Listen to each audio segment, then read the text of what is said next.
नमस्कार. श्री स्वामी समर्थ.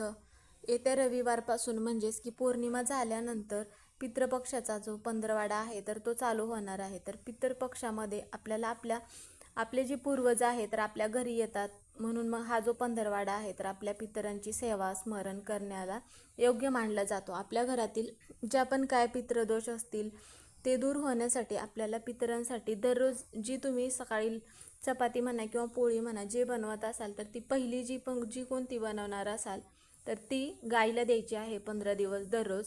त्याचप्रमाणे घरामध्ये दक्षिण दिशेकडे तोंड करून दररोज एक दिवा प्रज्वलित करायचा आहे आणि दिव्यामध्ये आपल्याला थोडेसे काळे तीळ टाकायचं आहे.